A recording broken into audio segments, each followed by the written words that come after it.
Hello friends, today is Tuesday at ito may lagnat si ate. Actually kahapon pa siya siguro may lagnat ng umaga.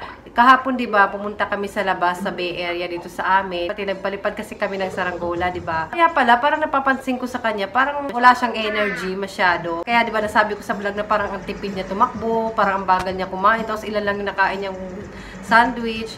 Parang tipid-tipid mo naman tumakbo. Gamitin mo naman yung energy mo, te. Ayan, tipid-tipid lang.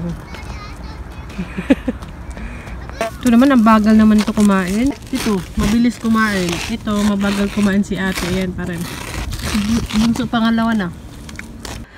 Yun, kaya pala, parang medyo may kulang sa kanya kahapon. Yung pala, may lagnat na pala siya. Siguro napagod siya sa girls date namin, di ba? Yung vlog ko na punta kami ng Kobe Harborland, na-minute ko yung friend ko. Siguro dun siya napagod. Siguro baka lang din sa panahon. Kasi si Bunso, okay naman si Bunso. Lumabas din naman si Bunso noon. Punasan ko na siya.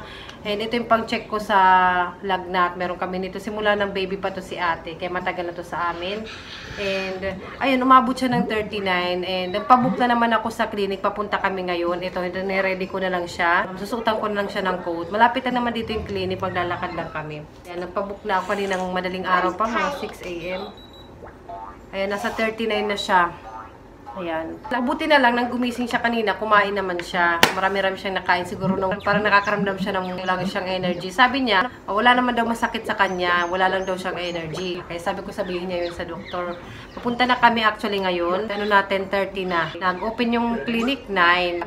Yung booking namin mga 10:30. Kaya palabas na rin kami. Kaya yan, susutan ko lang siya ng coat. Para akong nurse, duty rin ako kahapon. Duty ako kagabi. Kasi hindi rin ako makatulog na maayos pag nang ganun yung kalagayan niya.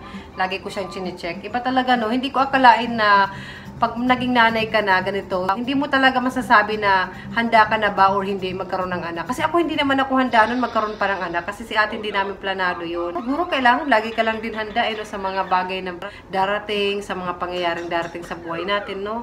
Kasi ako, actually, sa totoo lang, hindi ko naman masasabing makakayanan ko to. Kasi hindi ko naman ine-expect na mapapalayo ako sa magulang ko. Akala ko pag magkaanak ako, nandyan yung mother ko, alalayan niya ako pag may mga anak na ako. Yung ganun, hindi ko akalain na makakayanan ko na ganito kami lang. Tulad ngayon ako, alaalagaan ko siya. Feeling ko wala akong trust pa sa sarili ko na ako lang yung mag-aalaga sa bata. Pero may experience naman ako mag-alaga na ng bata. Yung kapatid ko, pamangkin ko. Pero yun, ano lang, hindi mo naman yun whole day na aalagaan mo, di ba? Panandalian lang. Ito ako talaga yung nag-aalaga. Kumbaga, responsibilidad ko talaga sila. Kailangan talaga ng mga bata, no, ng nanay or full-time na mag-aalaga sa kanila, magbabantay sa kanila, no?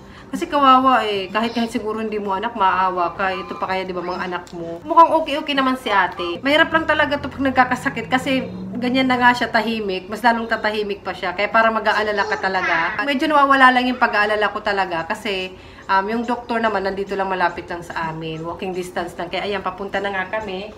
Susutan ko na siya ng coat. Bantayan niyo muna si Bunso para kami lang ni ate. Kala mo naman no? Dadalhin ko talaga to. Ito eh. Ito napakulit pa naman ito. Gusto niya, kada check up ko kay ate ng ito, yung pang-check sa lagnat. Gusto niya siya rin. Nagwawala pag hindi. Kaya mamaya baka siya rin magpa-check up sa doktor. At ito pala, may Vicks ako. Ito malaking tulong talaga tong Vicks na to. Kasi hindi ko alam, hindi siya gamot, pero nakakatulong siya mapaginhawa yung pagtulog ng bata. Kaya ito, mabuti na lang meron nito dito sa Japan. Nang bago pa lang ako dito sa Japan o nang papunta pa lang ako, nagdala ako nito. Hindi ko alam kasi kung meron to dito sa Japan. Ayan. Nabili ko to sa drugstore, siguro mga 800 yen, ganun. Yung mga friends ko dito sa Japan, gumagamit ba kayo ng Vicks? Anong ginagamit nyo? Nagagamit ko rin to eh, pag parang hinihika ako, kasi mahika ako eh. Yung aking hika, hindi naman natuloy. Siguro nakisama siya, kasi si daughter ko, kailangan niya talaga na mag-aalaga sa kanya. So, ayun, alis na tayo, dami kong daldal at baka masermonan po ako ng doktor. Ang bagal-bagal ko po, di ba? So, ayun, tara, samahan nyo na lang kami ni Bunso. Ayan na, dito na kami sa labas. Bunso yung naglalakad. Si ate nandito sa stroller. Ayan, walang energy. Ayun na isa, nauna na.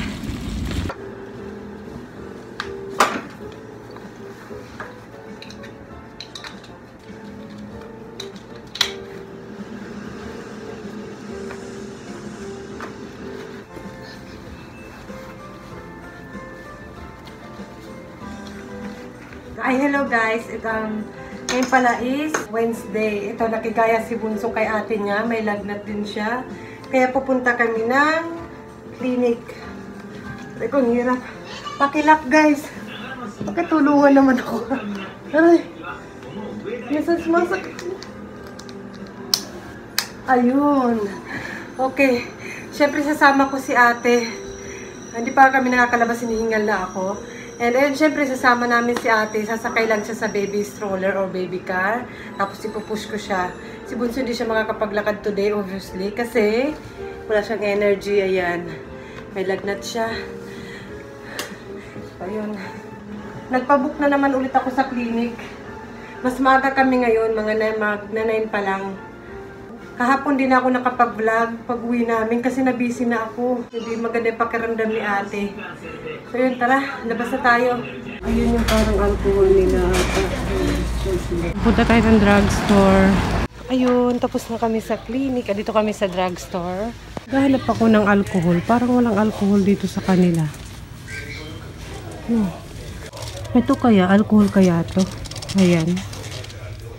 Yan yata yung nakita ko dun sa, sa clinic. Correct.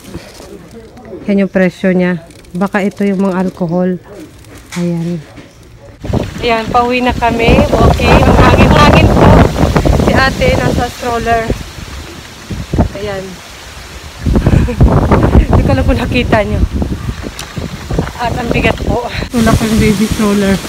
Hello guys, ito 10:40 na, kakauwi lang namin dito sa bahay. After namin dun sa clinic at pharmacy, napunta rin ako ng drugstore kasi gusto kong bumili sana ng alcohol. Yung dati ko pa gustong bumili ng alcohol, kaso nga lang parang wala akong idea at saka parang wala akong nasa-search sa internet. Pero madalas sa mga clinic, sa hospital, sa pharmacy, meron akong nakikita na parang, kumbaga, sa atin, sa hospital, di ba may mga alcohol, pwede tayo minsan gumamit doon. Sila naman, meron silang, na-vlog ko nga yun, pero konti lang, sa pharmacy. Pakita ko na lang.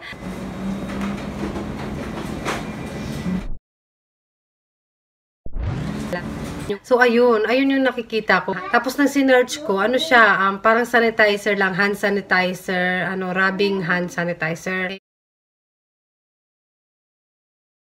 Tapos, pumunta ako ng drugstore para mag-check ulit. Nakita ko rin ulit yun. So, ayun, napakita ko yung sa vlog ko na kung magkano. Hindi ako sure sa iba kung alcohol ba yun kasi naka-Japanese siya. Pero, mamaya isi-search ko kung saan dun yung alcohol. Hindi ko alam kung may alcohol ba dito sa Japan. Yung katulad sa atin, ano ba tawag dun? Yung parang pareho sa atin na alcohol. Yung isopropyl alcohol ba yun? Isopropyl ba? Tama ba? Or rubbing alcohol. Hindi ko alam kung tama. Parang wala naman ako nakikita dito sa Japan na ganun. And yung dun sa pharmacy, yung parang sanitizer nila na ginagamit or hindi ko alam kung alcohol ba yun. Feeling ko sanitizer lang kasi yun yung na-search ko. Trinay ko siya. Pwede naman siya itry. Sa kamay ko, sobrang mild lang niya. Parang wala lang. Sa una lang mararamdaman mo, wala na siya. So, yung mga friend ko dyan dito sa Japan, meron ba kayong alam na alcohol na dito sa drugstore sa Japan na bibili? Gumagamit ba kayo ng alcohol? Kasi nang nasa Pilipinas ako, madalas talaga sa bag ko may alcohol ako. Hindi yung mga sanitizer something, alcohol talaga yung gamit ko. Nakalimutan ko nung kung anong brand yung ginagamit ko. I-insert ko na lang dito yung picture, magsisearch ako sa Google kung ano yung ginagamit ko sa bag ko. Lalo na nag-aaral ako ng college. And ito si Bunso. And ayun naman kahapon, pagdating namin dito sa bahay, hindi na ako nakapag-vlog kasi medyo na-shock ako at nabisi na ako. Na-shock ako kasi si ate may influenza siya. Dito sa Japan, siguro yung mga nandito, baka nagkaroon na rin sila no, nagka-experience sila nagkaroon nun or alam na ng mga nandito sa Japan yung influenza. Yung mga hospital, parang sanay naman sila na may ganon dito na sakit. Mas malala siya sa lagnat. Parang isa sa mararamdaman ng pasyente yung mataas na lagnat, pagsusuka, at madali siya makahawa. Siguro nakuha yun ni ate na pumunta kami sa Kobe Harborland kasi maraming tao doon. May lagnat pa rin si ate, ayun. Buti na lang kumakain-kain siya kahit paano, pakunti-kunti nga lang. Ayun, and ngayon naman, nahawa si Bunso. Kahapon, ng mga hapon na, parang napapansin ko si Bunso, parang malumanay siya, tapos hindi na siya masyadong kumakain. Nang chinek ko, may lagnat siya, 38. Expected ko na talaga na nahawaan si Bunso na ni ate. Influenza A, yung kanilang sakit. So, ayun, kaya dinala ko na agad si Bunso today. Mas maaga lang kami today. Kahapon, mga lunchtime na kami nakauwi dito sa bahay. 11 pa lang ngayon. Nakakuha sila ng gamot. Si ate, mga powder type yung nakuha niya. Para sa lagnat at para sa influenza niya. Ito, nakalagay sa papel yung mga gamot nila dito sa Japan. Yung kay ate, powder yung gamot ni ate. Ito para to sa influenza. And para sa lagnat niya, powder din. And for 5 days siya. Hindi ko na ipapakita yung dito sa front kasi may name sila, yung information nila nandito. Meron namang binibigay na ganitong papel ng doktor. Nakalagay dyan yung information ng gamot. So, ayan. Ayan. Yung kay ate. Si Bunso naman, dalawa rin. Pero si Bunso naman, sinabi ko na sa doktor na hindi siya pwede sa powder na gamot. Pero yung para sa kanyang influenza is powder type din siya for 5 days to. Para sa lagnat naman niya, yung request ko sa doktor is yung suppository type. Yung para pinapasok sa puwet ito. Ayan. 6 na piraso yung binigay ng doktor. Ayun. Halos pareho na sila ng temperature ngayon eh. Ayan naman yung kay Bunso. Siyempre, nag-aalala ako bilang nanay, tapos dalawa-dalawa pa sila, pero talagang madaling makahawa ang influenza. Pero, dito sa Japan, pwede ka magpa-vaccine or bakuna para sa influenza, para makaiwas ka sa sakit na yan. Lalo na siguro madalas yung may mga trabaho, yung madalas na nakakasalamuhan ng ibang tao. Never kami nag-injection kami ng mga anak ko, pero asawa ko nag-injection siya. Kasi may work siya, diba? Nakakasalamuhan ng ibang tao sa tren, yung mga ka-work niya. Kaya parang malaking posibilidad na mahawaan yung asawa ko. Kami naman, dito lang kami sa bahay. Pero, ayun, lumabas nga kami ni ate. Ayun, siguro mag-ingat na lang tayo, lalo na pag winter talaga yung sakit dito sa Japan. Ganyan, influenza talaga. Parang pinaka number 1 yatang sakit dito, lalo na sa mga bata. Kaya yung ibang mga bata, yung nag-aaral, nag-absent talaga sila para makaiwas na makahawa. Sila ate naman, tinanong ako ng doktor kung may lesson si ate or si Bunso, kasi bawal daw ipasok sa mga lesson or klase. Sabi ko naman si ate lang yung meron. Kaya hindi rin si ate nakapasok sa lesson niya, yung swimming lesson niya. At ako rin, kinancel ko na rin yung aking Nihongo lesson. Kasi meron pa akong Nihongo lesson, diba? Ayun, medyo hindi naman ako ganun na nag-aalala, lalo na napacheck up ko na naman na si Bunso. Medyo nababawasan naman yung pag-aalala ko kasi sabi nga ng doktor sa akin, huwag masyado mag-alala, and binigyan naman niya kami ng gamot. Wala kaming binayaran ulit sa clinic, sa pharmacy, wala kaming binayaran. Pero ito, nagbablog pa rin ako kahit may sakit na yung mga anak ko, diba? Pero kahit paano, nakakagaan siya ng loob para sa akin yung may kausap. Kausap ko kayo ngayon. Parang nakakabawas siya sa nararamdaman ko na lungkot kasi may sakit yung mga anak ko na may kausap ako, diba? Mas okay na yan kaysa magbukmuk ako or mag-emote ako, diba? Mas okay na to. And at the same time, naalagaan ko naman sila kasi nandito lang ako sa bahay, diba? Wala naman akong work. Kaya bilib ako sa mga mami na may trabaho sila. Tapos yung baby nila may sakit, syempre 'di ba, kailangan nila mag-work. At the same time kailangan nilang alagaan yung baby nila, yung mga anak nila. Kaya ayan, nakakabilib yung mga working mom din. Sana naman hindi ako mahawaan, 'di ba? Kasi wala nang matitira, wala na pong mag-aalaga sa kanila. Papa si Bunso. Si papa naman nila syempre kailangan magtrabaho. Sabi nga ng asawa ko kanina, kung gusto ko daw ba papuntahin yung binang ko dito para matulungan daw ako. Sinabi ko wag na, kaya ko naman 'di ba, kahapon nagpunta naman ako ng clinic na kayanan ko ako lang. At nag-worry din ako, baka mawaan din yung binan ko, 'di ba? Matanda na, kawawa naman, 'di ba? Ako na lang. Nandiyan lang naman kasi yung clinic, malapit lang, walking distance lang talaga. So ayun guys, magpe-prepare na ako ng lunch namin at hindi ko alam kung kakain tong dalawa. Kumakain sila pa konti-konti lang, pero okay na rin 'yon. And yun. May sakit na nga to, dinidilaan pa kayo eh. Magbabay-bye ba kayo kay ate? Gusto niyo makita si ate? Kasi kanina, tinaka-stroller lang siya the whole time na sa labas kami. So, ayun, sana naman hindi ako magkasakit. And guys, yung mga nandito sa Japan na aking mga YouTube friend, mag-ingat kayo sa mga anak nyo na hindi mawaan ng influenza. Nag-worried nga ako kanina sa clinic o sa pharmacy kasi may ibang pasyente doon. Yung iba may baby pa. Nag-aalala ako baka makamahawaan din sila ng mga anak ko. Gabi ko pa yun iniisip na parang nagdadalawang isip akong dalhin si Bunso sa clinic kasi baka makahawa. Pero yun talaga clinic yun hospital yun talaga, may mga sakit yung pupunta doon, 'di ba?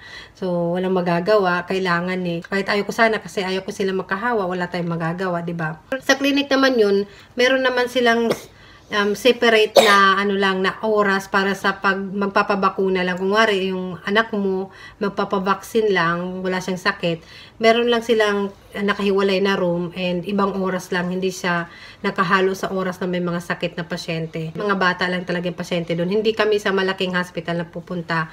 Maliban lang pag emergency na or ibang doktor na yung kailangan namin. So yun, bababay muna sa inyo si ate. Iwan ko lang kung magbabay to. And si ate. What's this? I don't know. Huwag kayo masyado mag-alala guys ha. Kaya ko pa. Siyempre kahit anong pang mangyari, kailangan natin maging handa sa mga mangyayari sa kasi ito hindi ko naman ito inaasahan, 'di ba? Sabi nga ng doktor sa akin, nandyan na daw yan meron na silang influenza. Kaya magagawa na lang, painumin ng gamot at alagaan natin yung mga bata. And next time, magpapabaksin na kami. Sabi ng doktor, next year, before mag-winter, magpabaksin na kami para sa influenza, para sa mga anak ko. So yun, gagawin ko na yun next year kasi kawawa naman yung mga bata, 'di ba? Hindi talaga natin inaasahan ang mga mangyayari, 'di ba? So ayun guys, maraming salamat sa pagsama at sa pakikinig sa aking hanash, sa aking mga sinabi. Kumusta naman yung araw niyo today? Anong ginagawa niyo or anong ginawa niyo today? And sana sa susunod na pag-uusap natin is okay na yung mga anak ko para labas-labas na tayo, 'di ba? Go-go na ulit tayo and play-play na ulit tayo, 'di ba? Punso ah. Bye. Bye. Bye. Appear. Ayan na po sila. And dyan sila dito sa sofa ko lang sila. O dito lang sila sa living room. Wala. May sakit na si Bunso pero may pag-ganon pa. Kasi bye-bye. Bye-bye. See you next time. See you next time. Till next time. Hi. Kiss, kiss. Kiss, kiss.